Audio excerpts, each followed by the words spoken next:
University of Nigeria. Yeah, it's been quite a month, and we thank God for the grace to see this new month. Today, we have a very wonderful presenter here, one of our own. But before I go ahead to introduce the presenter for today, talk a little bit about our center, as usual.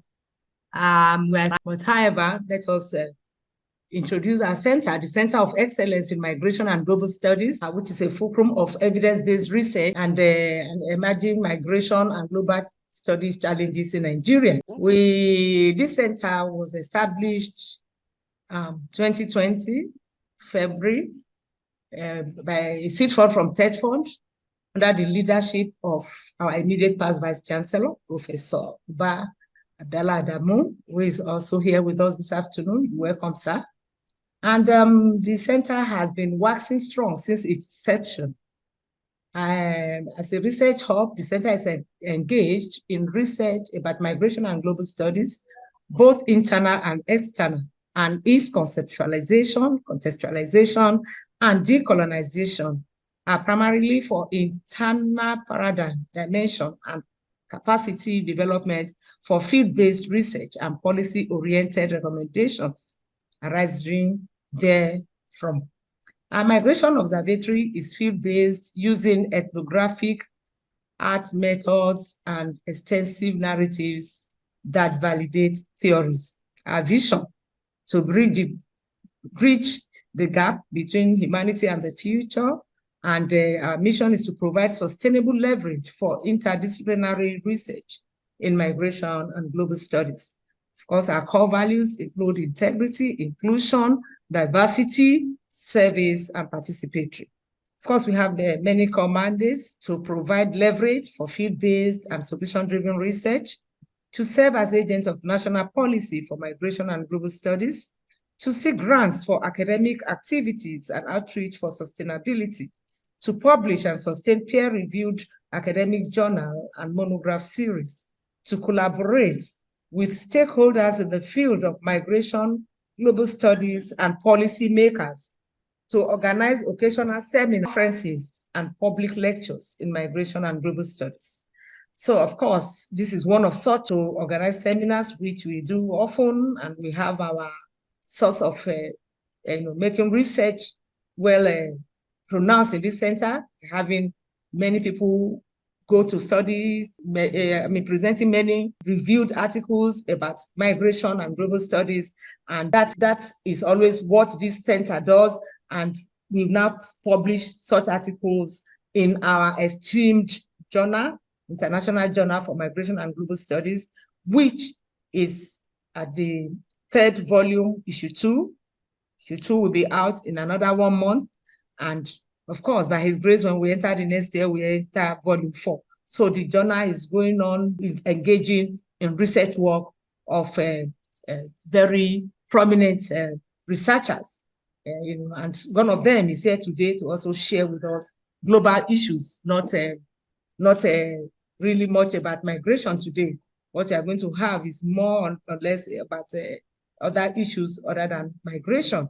And that is why the center is not only for migration, but for migration and global studies. So we encourage you to carry out empirical research and share with us, review and put in our journal, publish in our journal. Administrator is going to put on the chat box our website link, journal link, and of course our email address, so that you can get in touch with us to suggest anything you think will make us move forward in the center. But our journal, the website will be posted here, so you can log on at jms@noun.edu.ng. They put all on the chat box for you to have the record, and of course to learn more. YouTube is there. Please subscribe to our YouTube source. We have all our past presentations. So having said that, I'll now go over to introduce Professor Wilfred Nweke Ugwuanyi, who is a professor in our university here, the National Open University of Nigeria, and is the current dean of the Faculty of Management Sciences of the Federal of the National Open University of Nigeria. And he was, well, we have a lot here about him, and I believe that reading all of this will take a lot. So I'm going to really make it as short as possible and abridged format. Was born to the family of Chief John and Mrs. Violet Ugwanyi of Umwegari clan Agu in the East. He had his early primary education at St. Peter's Anglican Primary School, from where he proceeded for his secondary school education, which he had at Obolo High School, Obolo, in the 70s. And of course, that time he came out from that secondary school in flying colors. And from there, he proceeded to a teacher's training college, where he had his grade 2 teaching teacher's training certificate. And he taught in one of the primary schools in the East there, after which he proceeded to the university for his degree in finance management, which he had at ESUT. After the first degree, he went over to his second degree and to PhD, all coming out in flying colors. And finally, he started his academic career in that same university, which he got because of his academic excellence. And he actually started this academic teaching in 1992.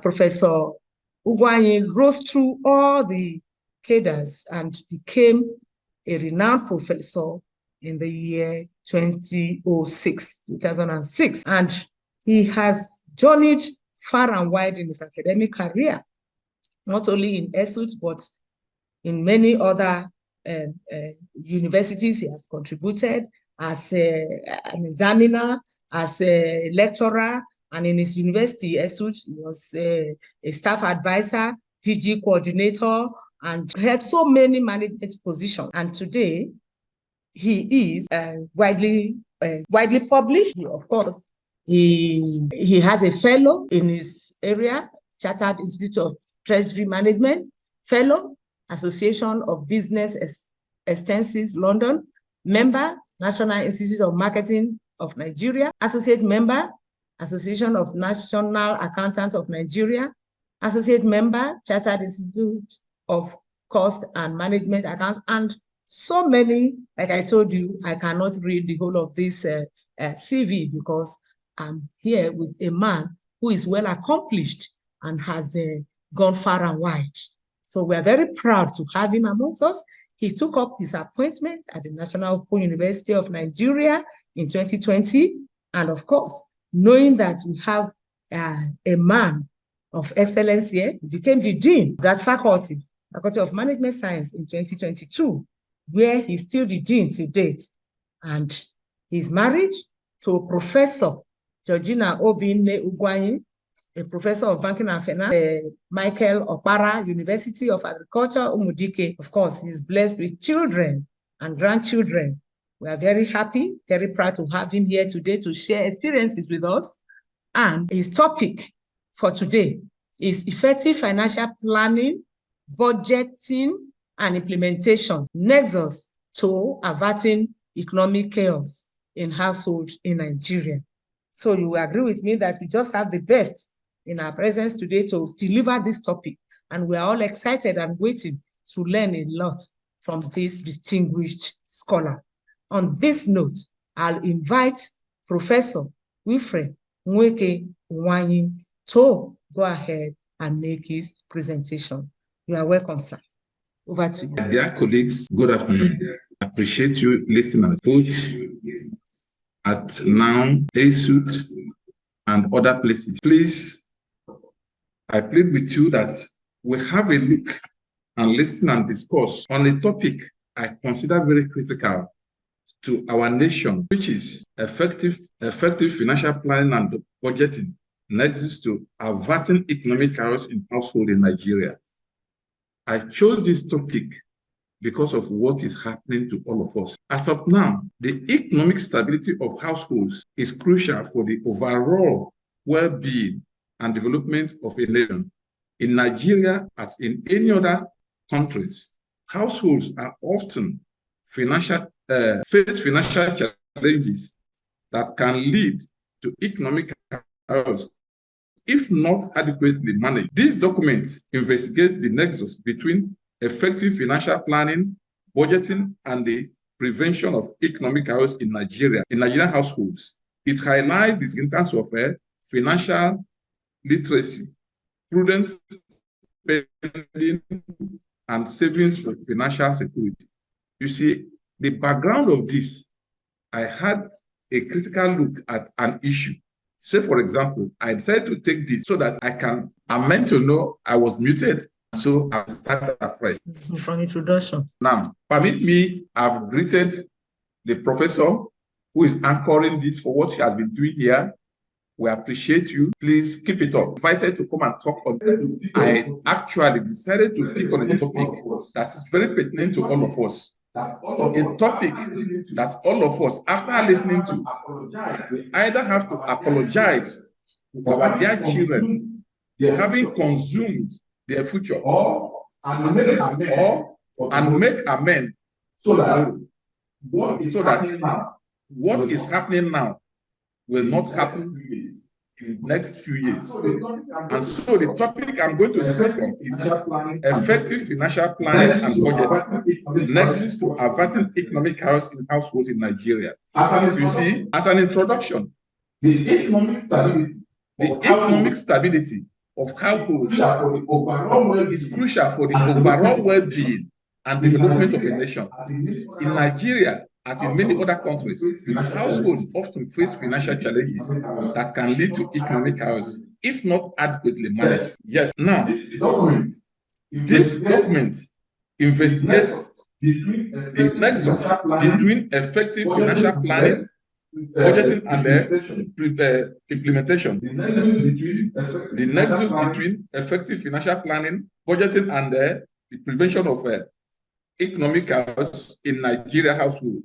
It highlights the significance of financial literacy, prudent spending, and savings in financial security. Now, as a background, I decided to have a look at one of our famous management experts, Abraham Maslow, who identified the basic needs of man as food, clothing, and shelter. Again, housing is one of the best indicators of a person's standard of living and his or her place in the society. This is Nelson Mandela talking. To this, he added his voice in his book, Long Walk to Freedom.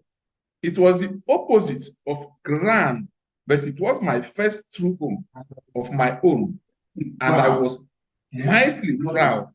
A man is not a man until he has had a house of his own. Take the air. So what we are now saying is that yes, you need food, you need clothing, and other things in a household.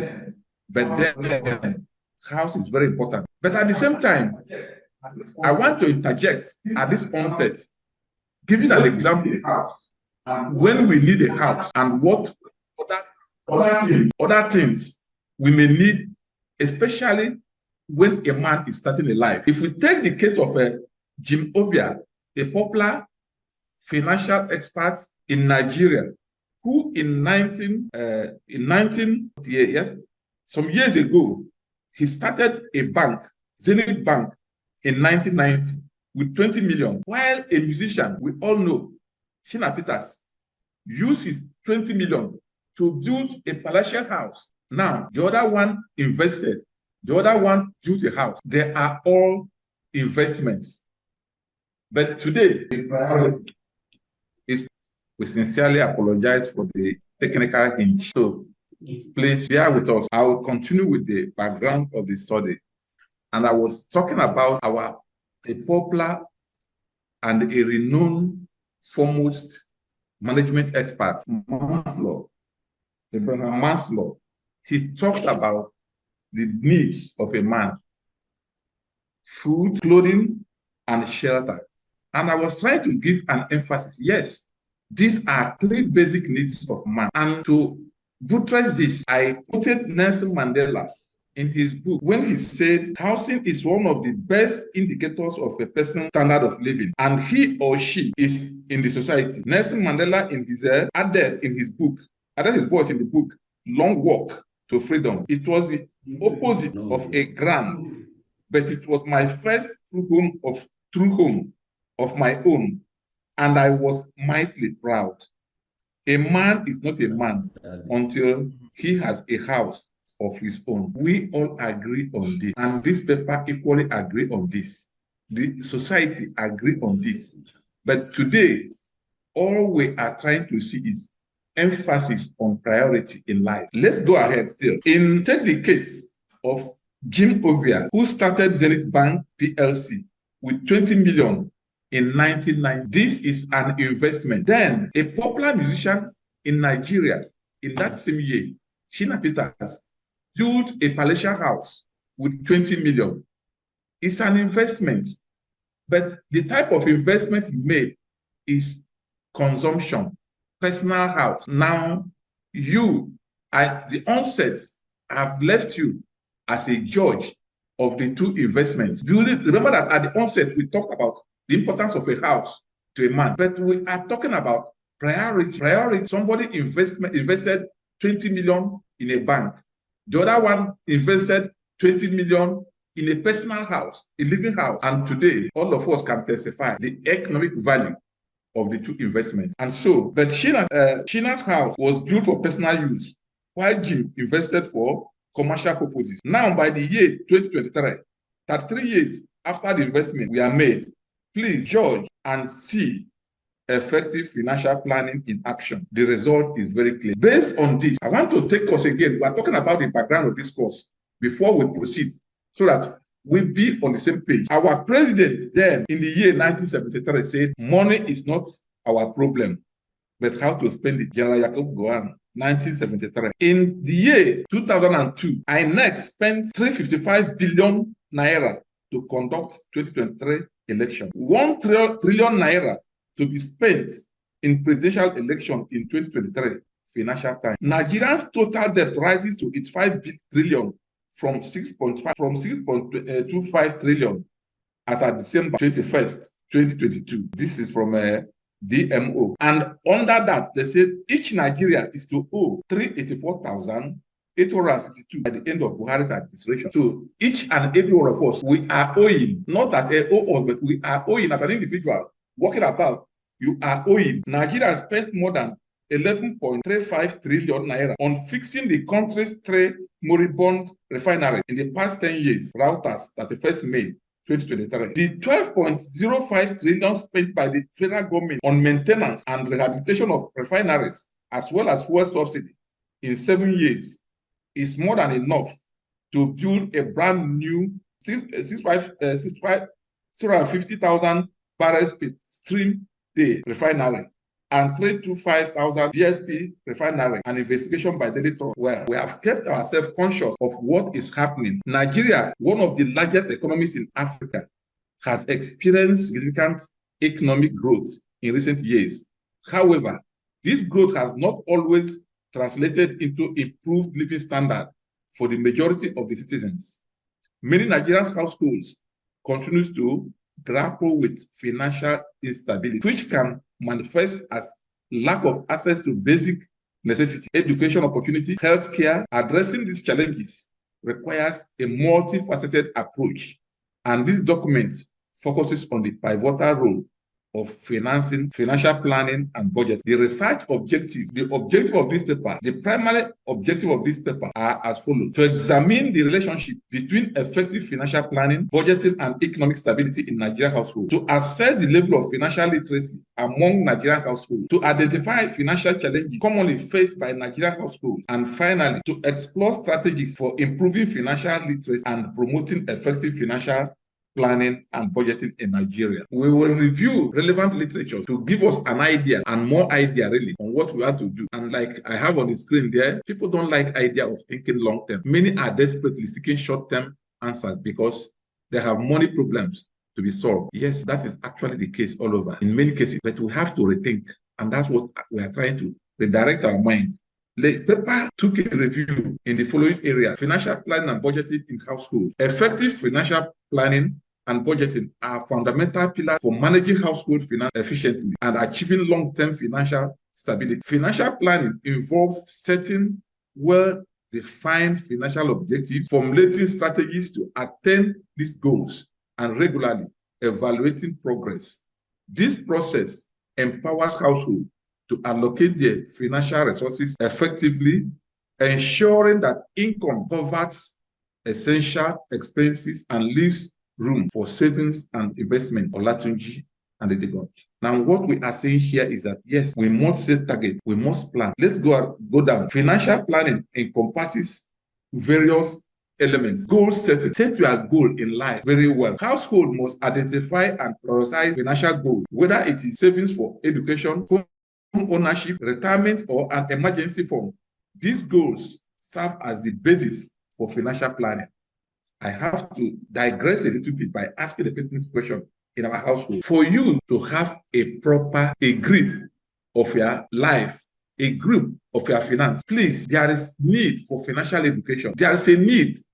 Even if you are not educated, plan, indicate what and what do you really need in life and which one you handle first. At the beginning of this lecture, I said that I don't know, but it looks like we need to apologize to our future generations because we have consumed their future by mistake, unknowingly. When we talk about goal setting, with the increase in fuel prices, it never dawned on Nigeria where we are going till when we saw, all of us of a sudden saw the price of fuel. An average Nigerian and many Nigerians now know that the price of fuel is a factor budget to be considered highly in the family. Many families not only had to drop their SUVs and other priorities, yes, but had to even sell. If you look at the number of Toyota Corolla in our streets today, you know what we are talking is real. Look, it has now dawned on people, as we said in our introduction, many of us are not actually at the level of having cars, but we bought cars. Not just cars, but exotic cars. Many of us are not supposed to live in. Yes, in the course of this interview and the research, we now saw families that are confessing that if they had known, they wouldn't have built a bungalow. They would have built flats, so that if they live in one flat, the other one will earn money. But most of us, duplexes, when a flat of 3 bedrooms would have done the magic. We are talking about priority. Income management. Effective planning involves managing income streams, understanding cash flows, cash flow patterns, and identifying potential sources of additional income or financial windfall. Income management. How do you manage what you have? We have a group of people that we call speculative spenders. In good old days, when we were small, we hear that teachers measure yam with ruler. I didn't understand what budgeting means till when I grew up. That teacher measuring a tuber of yam with a ruler was very much aware that there will not be income again at the end of the month. And as such, what he did was to ensure budgeting that this yam would be adequate for 28 days. 4 weeks, he's making a budget. There was no income. But these days, we have speculative spenders that money will come from where? So we have to manage our income, prioritize them. Like as I said here, effective involves managing income, sharing, understand cash flow. You want to know, if you are a businessman, you want to know cash flow means the flow of cash. We have cash inflow and outflow. Identifying potential sources of additional income. We always envy our sisters and brothers abroad without realizing that they do shift work. They work harder than us. But most of us in Nigeria, you go from 8, come back by 4, where you will drink, where you do other business, other place. There's need for additional income through investment or any other thing. What is wrong that a woman who dismisses from work gets back, goes to her salon to do an additional job? Number 3, expenses categorization. Budgeting is a crucial component of financial planning, where households categorize expenses into necessities, i.e., housing, utilities, groceries, discretionary spending, e.g., entertainment, dining out, and savings and investment. Prioritize and indicate what is our priority in life. Along the line here, we come to a place where you say that you make money at your younger age. It's not just making money, but planning how to spend it. Why I say that most of all, listening to me now, if you critically have a look at yourself, those cars you parked in your house, are they necessary? Were they priority? They are of no value because they are not yielding anything. Savings and investments. Allocate a portion of income to savings and investments.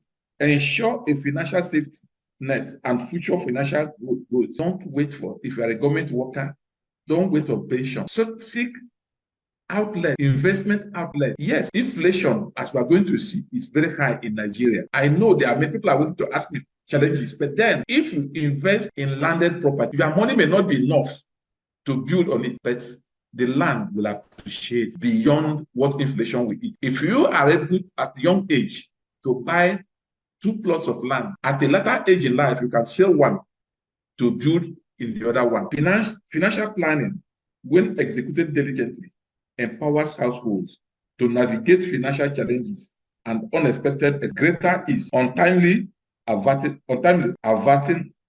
economic challenges in Nigerian households. Yes, we know that there are challenges. Nigerian households encounter a myriad of economic challenges that can potentially disrupt financial stability.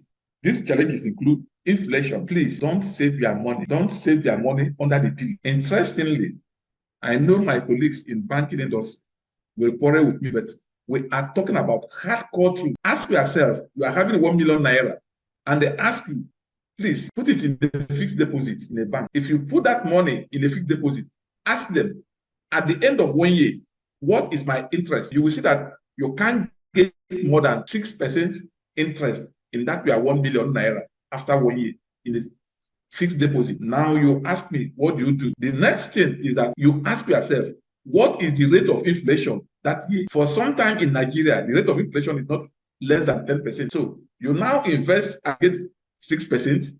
The rate of inflation is 10%. Are you losing or not? This is the time that you have to see that we are talking about financial education. Even if you cannot find an expert that will advise you, have mentioned, if you have a land with a good title, can give you a good return more than saving that money in the bank. We have, again, unemployment. Somebody will ask me, yeah, a household that some people are losing their employment and others are not having employment. You now talk about how do you even have money to save. This is a serious challenge. And a high rate of unemployment poses a significant risk to household finances. Without stable source of income, household may struggle to cover basic necessities and financial commitments. I don't know. This is a case because the 3 basic needs has to be met before you start talking about savings. But even at that, once there is life, effort has got to be made to survive. Even if you are a beggar, there is a need to prioritize your needs. Because if you get a little income from your begging, you can't talk about building a house with it. You can't talk about buying a car with it. You think about feeding yourself. But as you can see, some beggars are making investment, knowing fully well that at a later stage in their life, they may not be able to go out and beg. They will rely on their investment. In Nigeria, I talked some few minutes ago that the number of Toyota Corollas and smaller cars are growing. We still have some people driving big cars. Yes, the income inequality in Nigeria is high. We need a tax system that can actually redistribute income, reduce the income inequality in Nigeria. This is where we look onto the government for a help. Addressing these challenges necessitates proactive financial planning strategies that enable households appropriation, access to resources and opportunities can limit the financial security of marginalized population. The role of financial literacy: intelligence solves problems and produces money.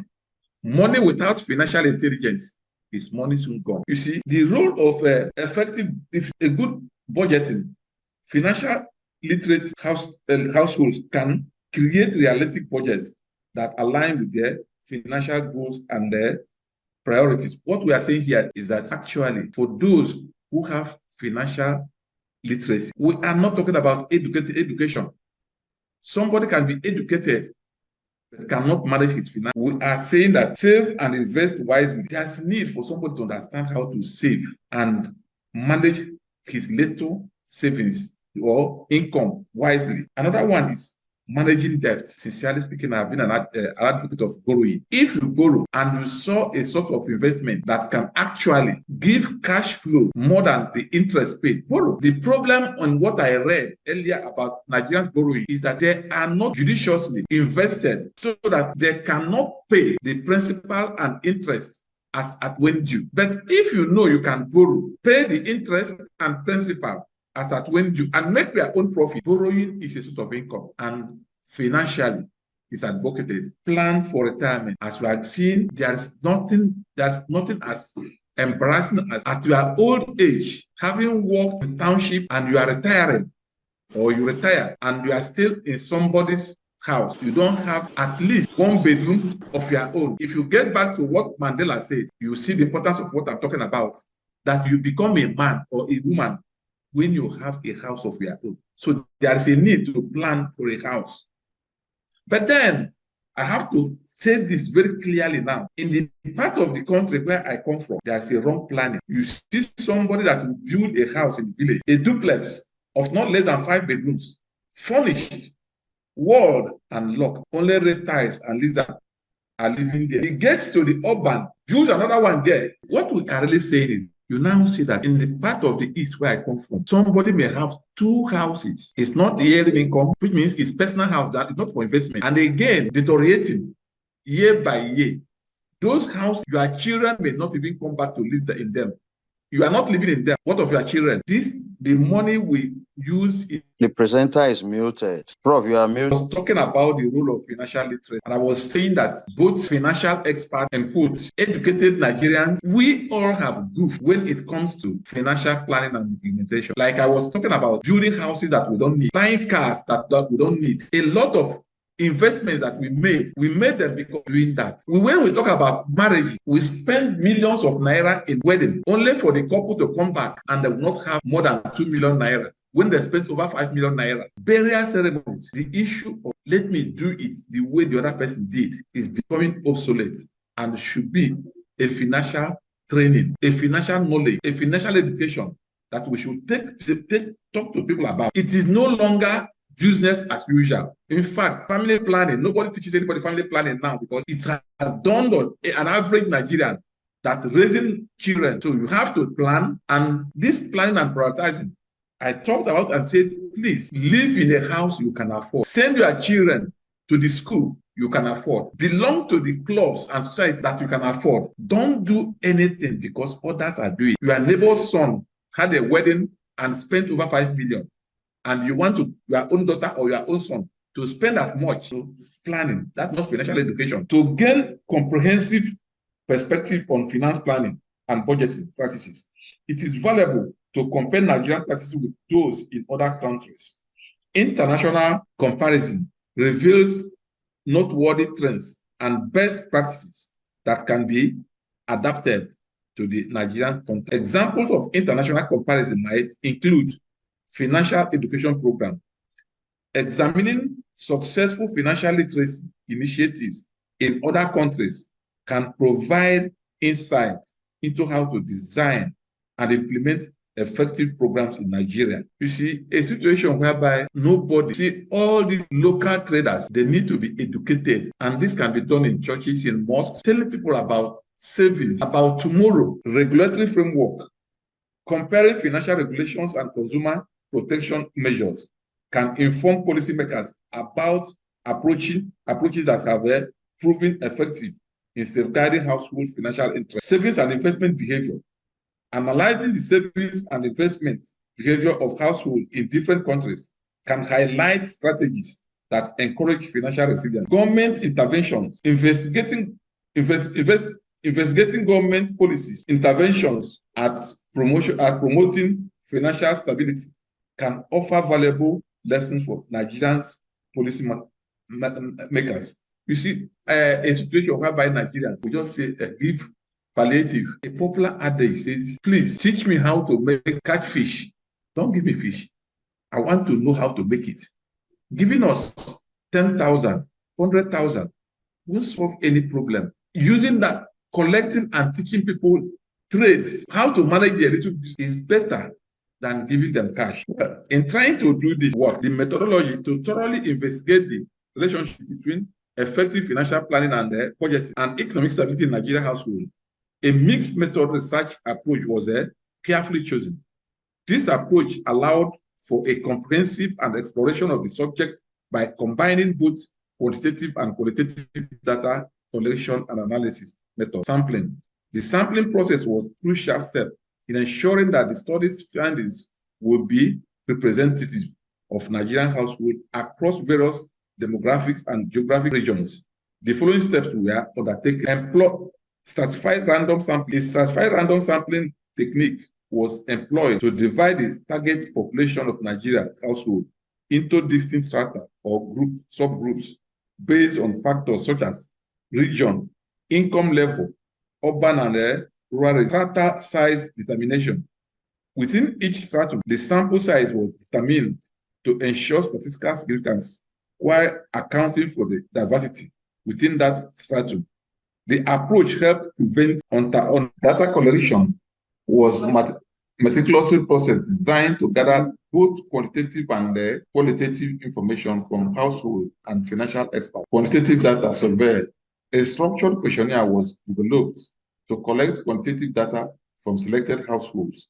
The questionnaire included sections covering various aspects of household finances, including income, sources, expenditure pattern, savings behavior, financial literacy levels, and perceived impact of financial planning and budgeting on economic stability. Trained enumerators conducted face-to-face interviews with household members, ensuring consistency and accuracy in data collection. Qualitative data interview. Qualitative insights were obtained through in-depth interview with financial experts.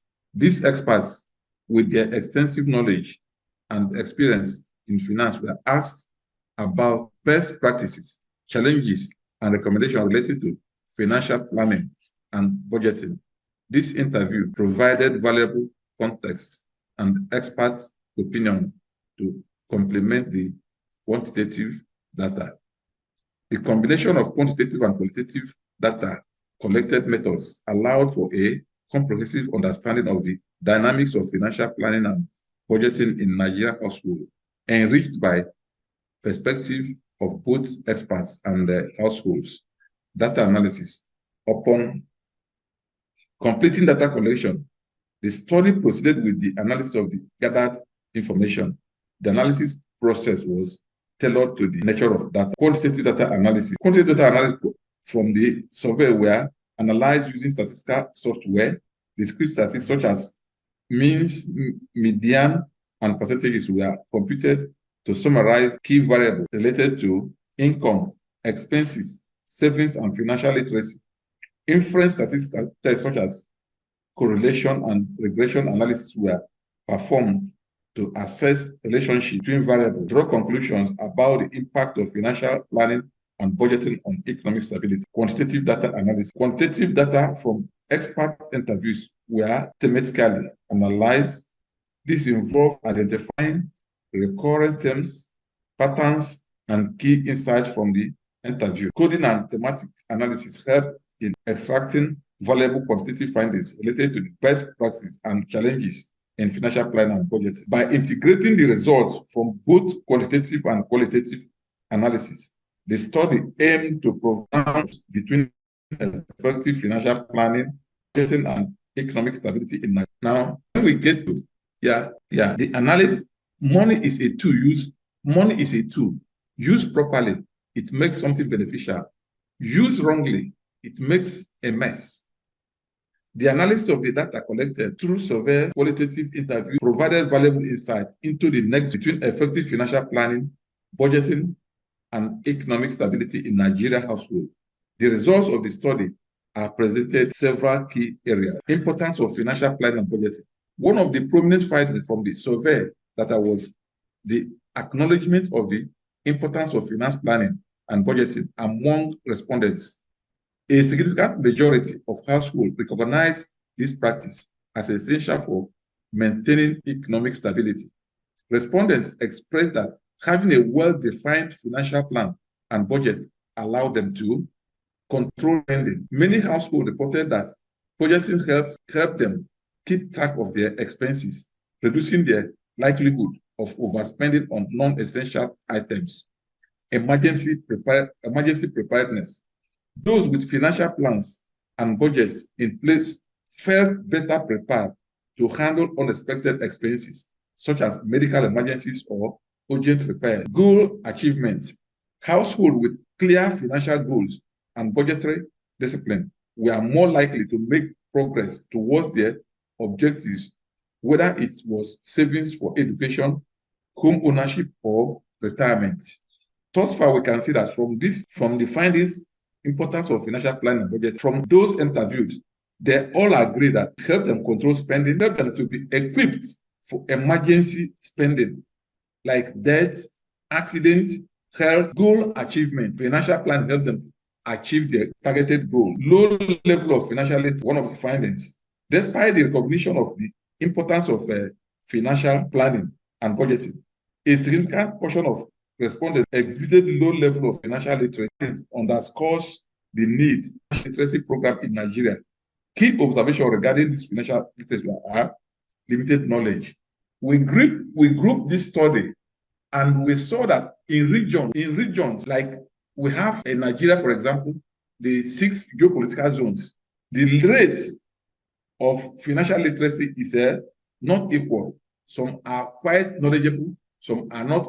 Urban areas can be compared with rural areas. Barriers to investment. Low financial literacy often acts as a barrier to effective investment. Households with limited financial knowledge were hesitant to explore investment opportunities beyond traditional debt management challenges. Households lack financial literacy face challenges of managing debt effectively because you don't know what you don't know. Financial challenges. The survey delved that Nigerian households face a range of financial challenges that pose threats to economic stability. We have talked about inflation, so we can see that inflation actually is a serious problem to household savings in Nigeria. Unemployment, you need to be employed. Income inequality, same thing. Then, regional disparity. The analysis of survey data revealed regional disparity in terms of financial literacy levels and access to financial resources. These disparities were often linked to differences in economic development and urbanization. People in urban areas are more likely to benefit from financial inclusion than those in rural areas. These regional disparities highlight the need for tailored policies and programs that address unique challenges faced by households in different parts of Nigeria. Yes, on this, I have to admit that Nigeria has been doing a lot to address the issue of inequality and financial exclusion by establishing different financial institutions to tackle different sectors of the economy. We have Bank of Industry, we have Agric Bank. Even at the onset, when we had community banks, they were targeted at the community, especially when rural banking scheme was discouraged. Government encouraged communities to establish community banks. However, for one reason or the other, crap, and we now have a microfinance bank. The discussion section of this study provides an opportunity to reflect on the implication of the research findings, other insights into broad context, and suggest recommendations for policymakers, financial institutions, and households to enhance economic stability in Nigeria through effective financial planning and budget. Recommendation 1, promotion of financial education. We have talked about that this should be encouraged in communities and other places. Recommendation 2, encourage goal setting. People should be given financial education. People should be encouraged to set goals. No matter whatever level of your income, there should be a target. Have a look every year. Say, the year 2023 is coming to an end. What have I achieved? If you cannot set a goal this way, there's a problem. Recommendation 3, integrating financial education into curriculum. Financial education should be integrated into the formal education curriculum, starting from primary school, continuing through higher education. This should ensure that future generations are equipped with essential financial tools and skills. Recommendation 4, community-based financial workshops. Community-based financial workshops and seminars should be organized to provide practical financial guidance to adults. Financial institutions, NGOs, and government agencies can collaborate to offer these workshops covering topics such as budgeting, savings, investment and debt management. Now, financial challenges. Recommendation 5, inflation mitigation strategy. How do you tell them? Because somebody will say, you want me to save, inflation will eat it. Policymakers should implement measures to mitigate the impact of inflation on households. This includes pursuing policies that aim to stabilize price, such as prudent monetary policies. This is for the government. Recommendation 6, job creation initiative. We have talked about, yes, teach me how to catch fish, don't give me fish. Recommendation 7, income retribution. We can do this through good taxation system, so that those who have will pay more, not a situation whereby those with little income pay higher tax. In Nigeria, civil servants pay higher tax than the business people. Recommendation 8, regional specific intervention. Policymakers should design regional specific intervention. Please, Nigeria is a large, and the need of the financial need of somebody in Borno State may not be the financial need of somebody in Port Harcourt. Please, government should particularize this. If you look at the way they give agric loan, I'm talking about some banks, when they will give agric loan and rain, cropping season in the southeast, southwest is not the same as the cropping season in the northeast and northwest. People, finance experts should take cognizance of this and give them their loans as at when due, not at the same time. Cross-sector collaboration among government agencies, financial institutions, non-government organizations, and community-based organizations is such essential, effective addresses to address this. Government agencies, all this should help so that it will not be too burdensome to the government. I equally talked about, level of financial literacy, financial challenges, regional disparity, then total change in our consumption pattern. Total change in our consumption pattern. I've said earlier on, don't send your children to school that you cannot afford because your neighbors are going there. Don't live in a house that you can hardly afford, that will eat all your income, so that they will not say you are living in one room when you know you cannot afford a flat. Don't go and buy a car because your neighbor bought a car. That money for car could be invested wisely. If not, the car may not yield the desired income, especially if you are a civil servant that you just drive it and go and come. Then total change in a consumption pattern. I've talked about that. Reduction in cost of governance. Government, there should be, I'm rounding up, reducing corruption level, safety, easy doing of business, all this should be discouraged, and we have to encourage easy doing of business. We have to talk about safety. We have to talk about reduction in level of corruption, and all this and more. So in conclusion, I will say that effective financial planning and budgeting are critical components of economic stability in Nigeria. However, low financial literacy level and various economic challenges pose significant obstacles. To address these challenges, a multifaceted approach is required, encouraging financial education policies to mitigate economic challenges and regional specific intervention. By implementing these recommendations, Nigeria can take a significant step towards enhancing the economic stability and well-being of its household. Thank you, and God bless. That's a beautiful one. Thank you so much, our presenter for today. And we know that the internet has not been too friendly. We've had some hitches, but still thank God that we have been able to successfully the end of your presentation. And it's time for us to now be able to ask questions and make some comments. So thank you so much, sir, for that expository presentation.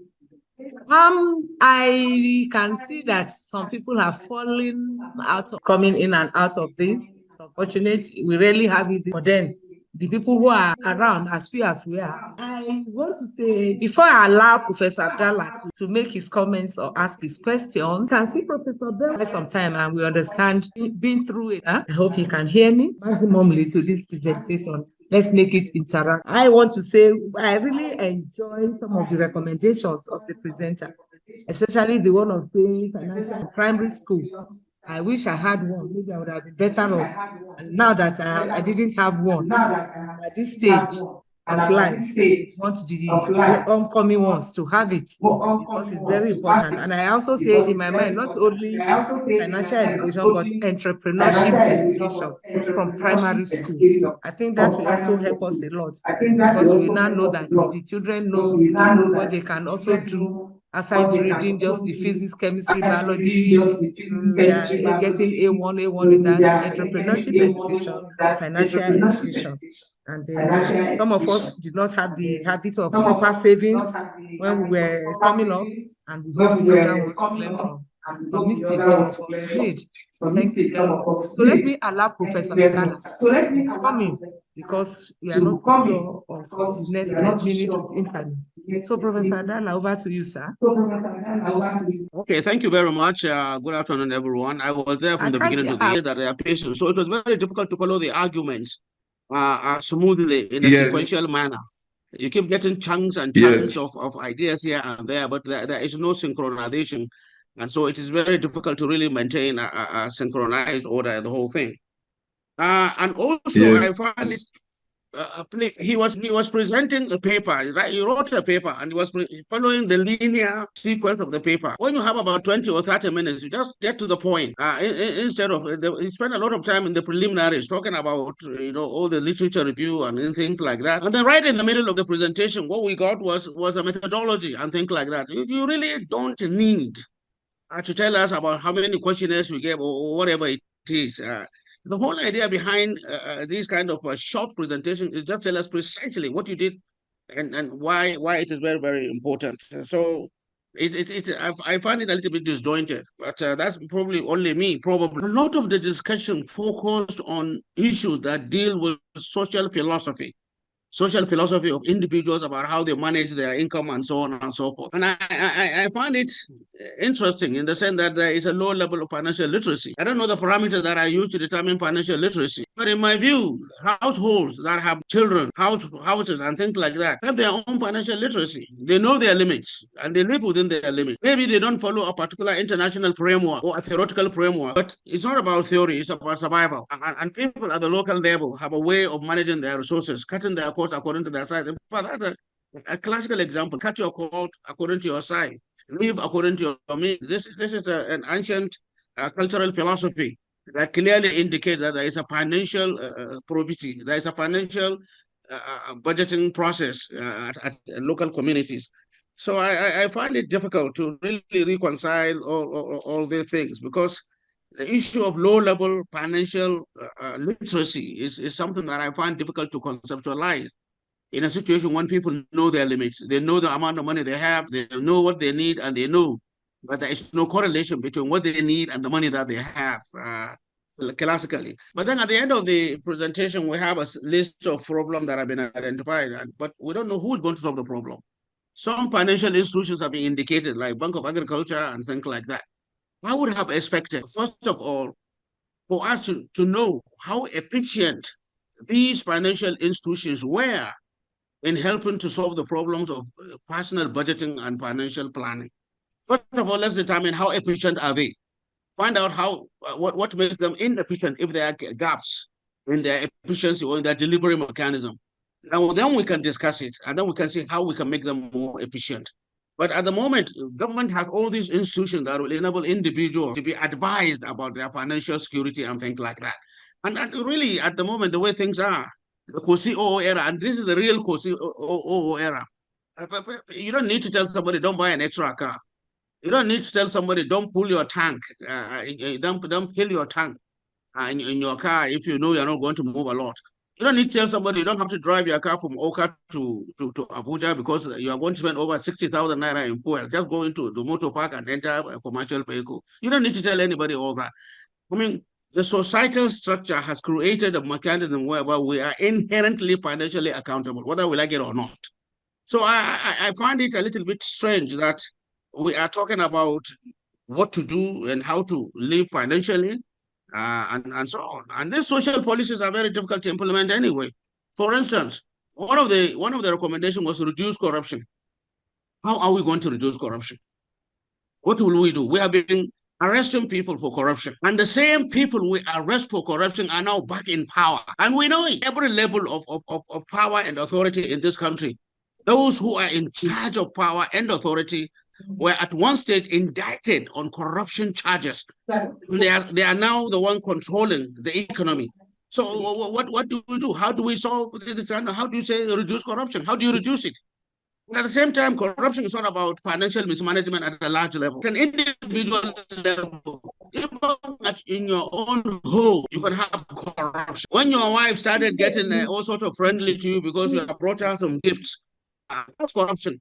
You travel to Lagos or you travel to London and you come back with a very nice gift and you give to your wife, and that very nice she cooks a very beautiful, delicious meal for you, which she doesn't normally cook because she has deviated from the normal. Thank you, sir. So how do we handle all these kind of issues? Thank you, sir. So these are my observations. I mean, they are not really questions as such, but observations on the structure of the paper, recommendations, and so on. I know. Thank you very much. Yeah. I may have to rush up to the mosque, but I hope I made my points clear. Yeah. Yes, thank you very much, sir. Yeah, I thank you, Prof.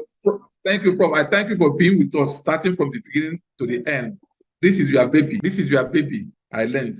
I like one comment I have before you go, especially as it contains the issue of cutting the coat according to your size. Today, while we are talking about this, that it is no longer cutting the coat according to your size, but according to the available cloths. Because if you have 1 yard, you cannot be talking about agbada. So, and you just have that. So what we are trying to see is that financial knowledge telling you that it is no longer, yes, you may need to have a fuel tank. That is if you have the money, but the money is not there. That's what we are trying to say. We are just trying to talk that if you have financial knowledge, financial education, you may not even go with the car. You can join the taxi. So thank you, my brother, for the advice. I had the comments. Let's go that I have another person to talk. For this, thank you so much for your response, for the lecture. And it looks like people are not really putting up their hands to talk.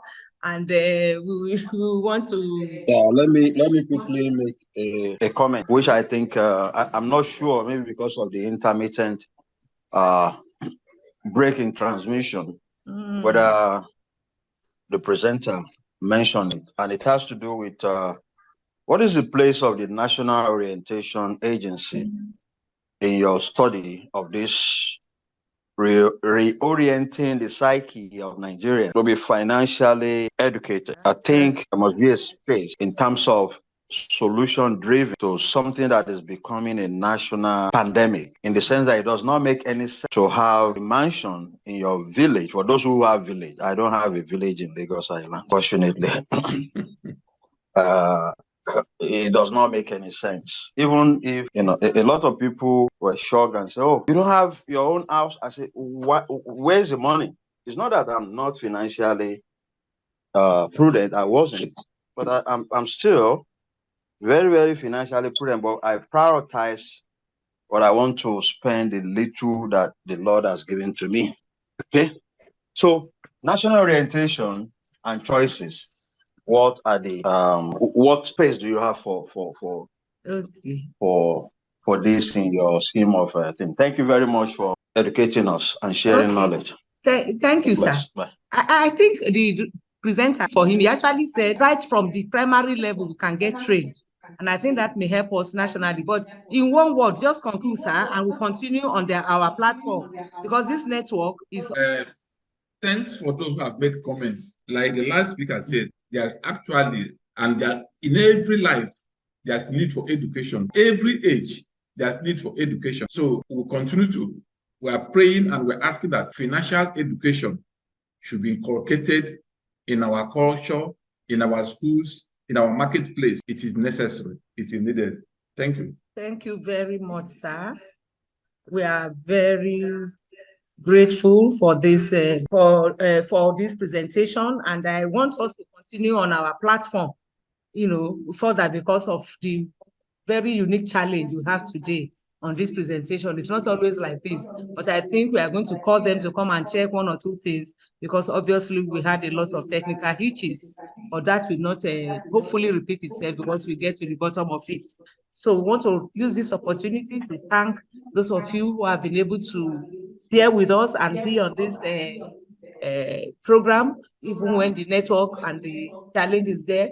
You still doggedly remain with us. We really appreciate you for this doggedness, for always being there for us. Like I said, Professor Tijani, we didn't have time to welcome you, but you're always welcome. You're always one of us.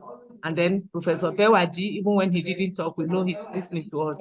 Professor Abdallah, of course, always there, and others. We really appreciate you. We thank you, and we thank our presenter. We know that we have another session on this financial issue, maybe at a bigger and larger gathering now than this. We want to make it one of the topics we will talk on,